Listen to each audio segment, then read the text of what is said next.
Morning students, आज हम लोग डिस्कस करेंगे democratic politics chapter 1 that is the power sharing. इस चैप्टर में मेनली 4 पॉइंट्स हैं।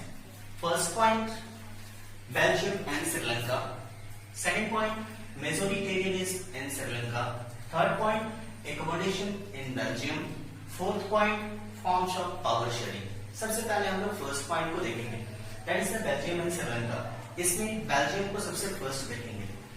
Small country in Europe, Belgium Europe का एक छोटा देश है जो कि हमारे देश में जो हरियाणा स्टेट है उससे भी बहुत छोटा है।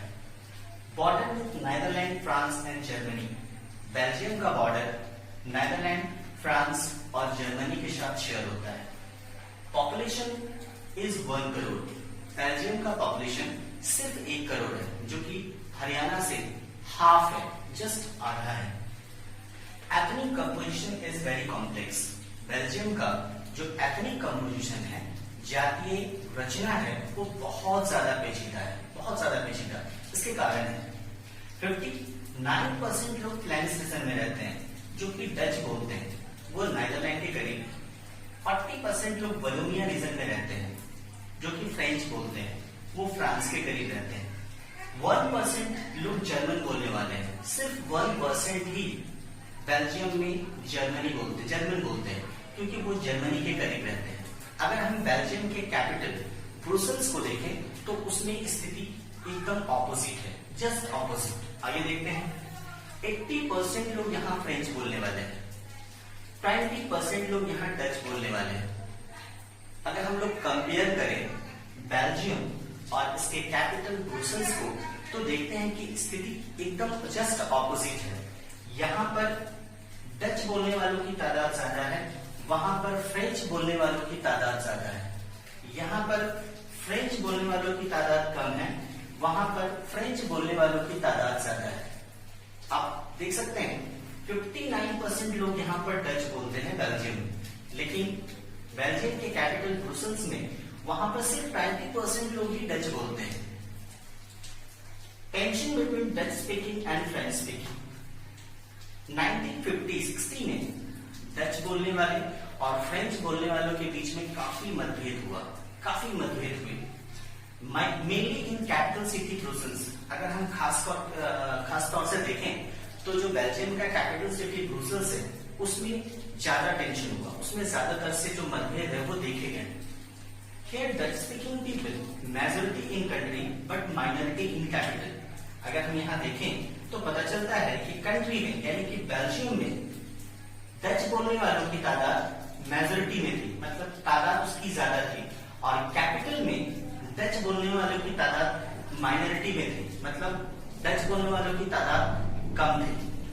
अब हम लोग डिस्कस करेंगे next topic, island nation. Sri Lanka एक आइलैंड नेशन है, श्रीलंका की चारों तरफ से पानी घिरा हुआ है। पॉपुलेशन इज 2 करोड़, श्रीलंका का पॉपुलेशन आबादी सिर्फ 2 करोड़ है जो कि हरियाणा के बराबर है। वेरी डाइवर्स पॉपुलेशन, श्रीलंका का पॉपुलेशन यानी कि आबादी बहुत ज्यादा डाइवर्स है, यानी कि भिन्न है, अलग है, क्योंकि वहां पर 74% सिंहला स्पीकर्स हैं, 18% तमिल स्पीकर्स हैं, 7% क्रिश्चियंस हैं जो कि सिंहला और तमिल्स दोनों बोलते हैं। तमिल स्पीकर्स 2 प्रकार के होते हैं। पहला, Tamil native of the country, ये वो लोग हैं जिनके पूर्वज वो खुद अभी श्रीलंका में ही रह रहे हैं, इनके पूर्वज भी पहले से ही श्रीलंका में रह रहे होते हैं, यानी कि जब से श्रीलंका है तब से इनके सारे बाप दादा खानदान सब वहीं श्रीलंका में रह रहे होते हैं। इन्हें श्रीलंकन तमिल्स कहा जाता है जो कि सिर्फ वहां 13% है। दूसरा, फोरफादर्स फ्रॉम इंडिया, इनके जो पूर्वज हैं वो भारत के हैं और अभी वो श्रीलंका में रह रहे हैं। इन्हें इंडियन तमिल्स कहा जाता है जिनकी तादाद 87% है। Most of the Sinhala speaking peoples are Buddhist, ज्यादातर से जो सिंहला बोलने वाले लोग थे वो बुद्धिस्ट थे, उनकी तादाद 74% थी। तमिल्स आर हिंदूज मुस्लिम्स, जो तमिल्स थे वो हिंदू थे या तो मुस्लिम्स थे। In Belgium, Dutch community could take advantage, benefits and force the German and French speaking people। जो बेल्जियम में डच कम्युनिटी के लोग थे उन्हें एडवांटेज और बेनिफिट्स ज्यादा मिलता था और वो जर्मन और फ्रेंच स्पीकिंग पीपल को फोर्स करते थे। In Sri Lanka Sinhala community do the same thing. Sri Lanka में सिन्हला कम्युनिटी ठीक उसी तरह से करती थी जैसे वो लोग करते थे। Majoritarianism in Sri Lanka. Sri Lanka got independent in 1948। Sri Lanka 1948 में इंडिपेंडेंट हो चुका था। In Sinhala was majority, they control the government. Sinhala majority में था, इसीलिए वो जैसा चाहता था सरकार पर वैसा ही दबाव बनाता था। फिर यूं कह ले कि वो गवर्नमेंट को कंट्रोल करता था। In 1956, an act passed to recognize Sinhala as the only official language. 1956 में एक एक्ट पास किया गया जिसमें सिन्हला भाषा को रिकॉग्नाइज किया गया ऑफिशियल लैंग्वेज के लिए। Policies that favoured Sinhala applicants for position and jobs. Policies जो उस समय जो पॉलिसीज बनाई जाती थी वो सिन्हला के फेवर में था ताकि उन्हें पोजीशन और जॉब्स मिलता रहे और आसानी से मिल जाए। New constitution launch to protect Buddhism. नया कॉन्स्टिट्यूशन लॉन्च किया गया ताकि बुद्धिज्म को प्रोटेक्ट किया जा सके। Sri Lankan Tamils felt isolated. जो श्रीलंकन तमिल्स थे उन्हें अलग कर दिया गया, उन्हें अलग थलग कर दिया गया, आइसोलेट कर दिया गया। They felt that constitution and government policies denied them. उन्हें ऐसा लगता था कि कॉन्स्टिट्यूशन और गवर्नमेंट की पॉलिसी उन्हें डिनाई कर रही है। Unequal political rights. उनके पास जो अधिकार, उनका अधिकार था उन्हें समान रूप से नहीं रखा जाता था, अनइक्वल रखा जाता था। Discrimination against jobs. Other opportunities and interest ignores. उन्हें उनके जॉब में डिस्क्रिमिनेट कर दिया जाता था। उन्हें जॉब अदर के मुकाबले या अदर के तरीके से नहीं दिया जाता था। Other opportunities and interest ignored. जो अदर अपॉर्चुनिटीज थे, जो इंटरेस्ट थे, उन्हें पूरी तरह से इग्नोर किया जाता। तमिल्स में जब अधिकारों की लड़ाई होने लगी, उनकी संख्या कम होने की वजह से जब उन्हें अधिकारों से वंचित किया गया तो कुछ रिजल्ट सामने आए। What was the result? Bad relation between Sinhala and Tamil community. Sinhala और तमिल कम्युनिटी के बीच में रिलेशंस, संबंध खराब होने लगे। Sri Lankan Tamils launch policy but for recognition as a Tamil as official language. Sri Lankan Tamils एक पॉलिसी लॉन्च की जिसमें उनका अपना जो भाषा था उसे ऑफिशियल लैंग्वेज करने की बात रखी गई। By 1980, several political parties formed demanding independent Tamil state in north and east part. 1980 में 1980 में बहुत सारे ऐसे पॉलिटिकल पार्टीज थे जो फॉर्म होने लगे और उनका डिमांड था कि उनका जो तमिल स्टेट है वो नॉर्थ और ईस्ट पार्ट में पूरी तरह से घोषित किया जाए। Turn into civil war.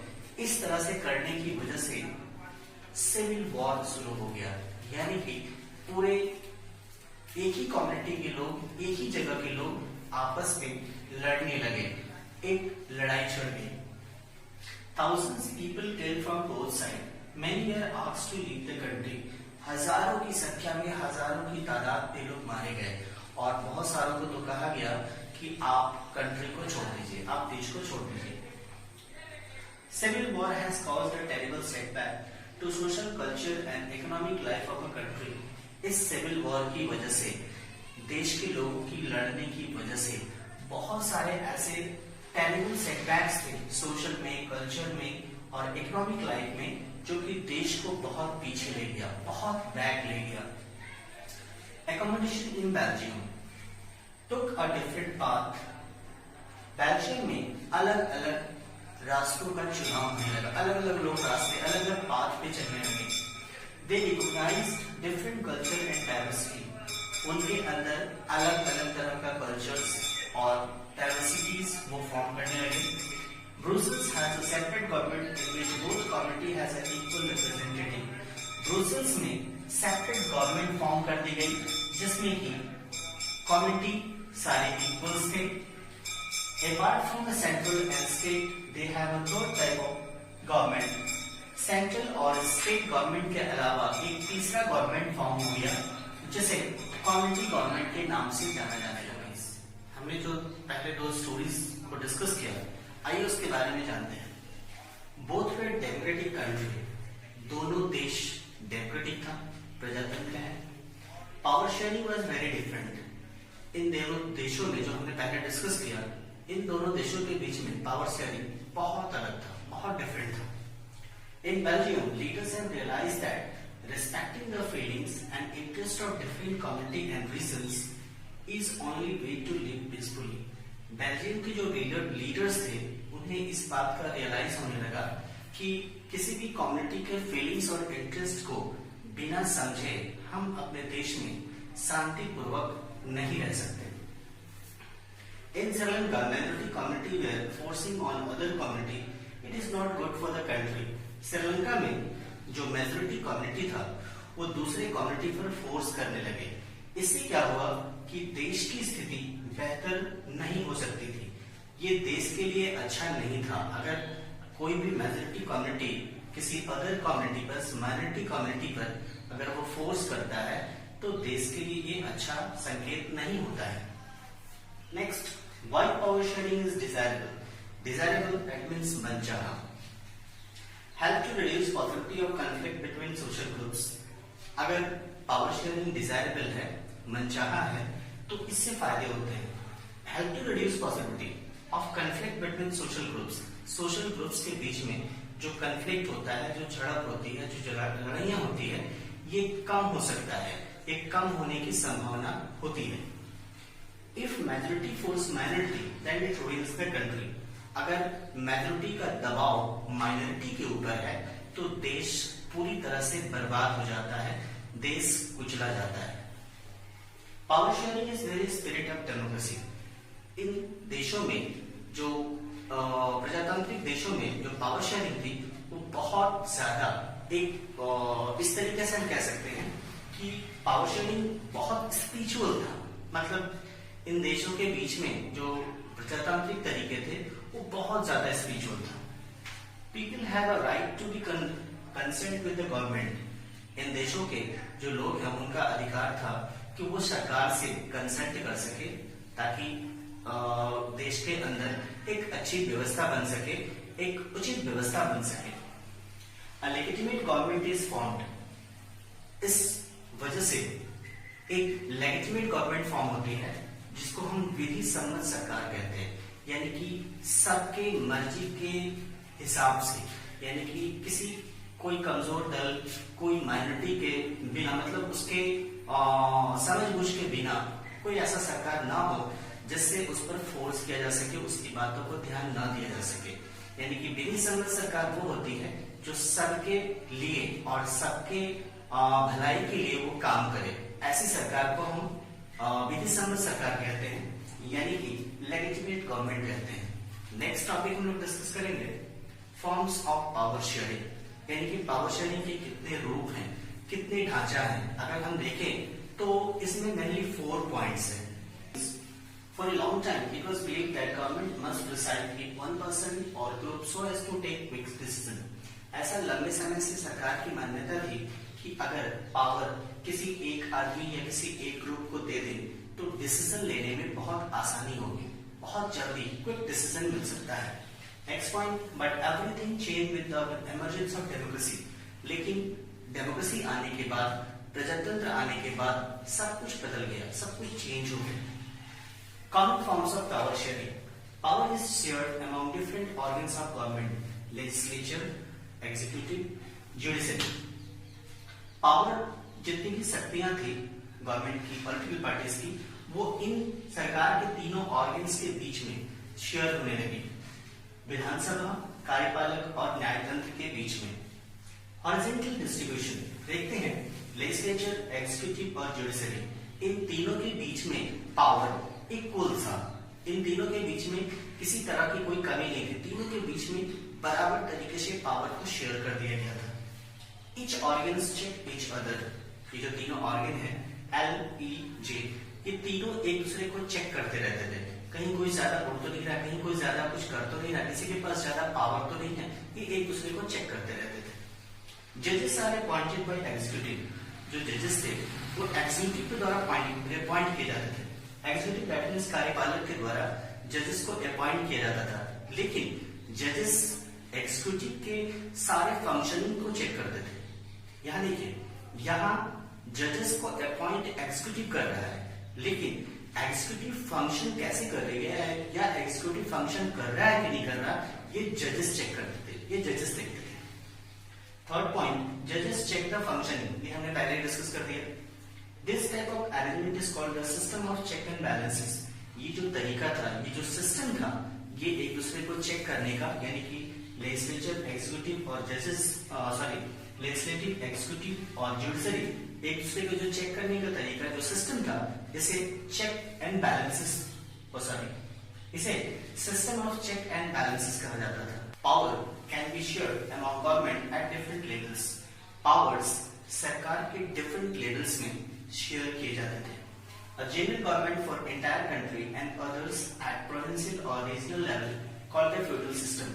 A general government for entire country, एक ऐसी सरकार हो, एक ऐसा जनरल गवर्नमेंट हो जो पूरे देश के लिए हो, और दूसरों के लिए एक प्रोविंशियल या फिर रीजनल गवर्नमेंट हो, जिसे फ्यूडल गवर्नमेंट भी कहा जाता था।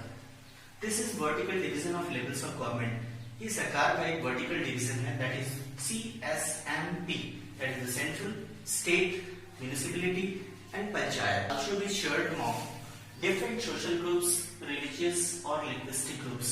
Powers डिफरेंट सोशल ग्रुप्स के बीच में, रिलीजियस ग्रुप्स के बीच में और लिंग्विस्टिक ग्रुप्स के बीच में शेयर किया जाता था। जिस तरीके से बेल्जियम में कम्युनिटी गवर्नमेंट थी, बिल्कुल कम्युनिटी गवर्नमेंट में भी इसी तरह होता था। Legal arrangement for weaker section and womens. Weaker sections खास करके आप जानते हैं कि SC, STs, OBC ये सब एक वीकर सेक्शंस में है, क्योंकि एक जमाने में ये बहुत वीक हुआ करते थे, इसीलिए इन्हें अलग अलग सेक्शंस बनाकर इन्हें रिजर्वेशंस दी जाती थी, ताकि ये समाज में प्रिवेल कर सके, रह सके। वैसे वुमेन्स को भी एक वीकर सेक्शन माना गया है, इसीलिए वीकर सेक्शन और वुमेन्स के बीच में एक लीगल अरेंजमेंट होता था पावर का।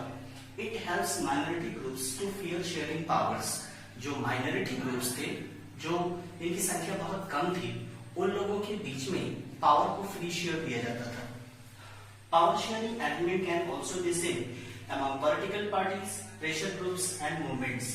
पावर शेयरिंग पॉलिटिकल पार्टीज के बीच में, प्रेशर ग्रुप्स के बीच में और मूवमेंट्स के बीच में भी पावर शेयरिंग किया जाता था। उनके बीच में भी पावर शेयर होते थे। People have right to choose powers. वहां उस वक्त के जो लोग थे, उनका एक अधिकार था कि वो पावर को चूज कर सके, वो पावर को अपने हिसाब से, अपने मुताबिक चुन सके। कंपटीशन अमंग डिफरेंट पार्टीज, जितने भी अलग अलग पार्टीज थे, उनके बीच में काफी कंपटीशन था, काफी कंपटीशन, क्योंकि अगर कंपटीशन नहीं होता तो ताकत, जो सत्ता है, वो किसी एक के हाथ में चला जाता, जो कि ठीक नहीं था, सही नहीं होता। If no party wins then coalition government is formed.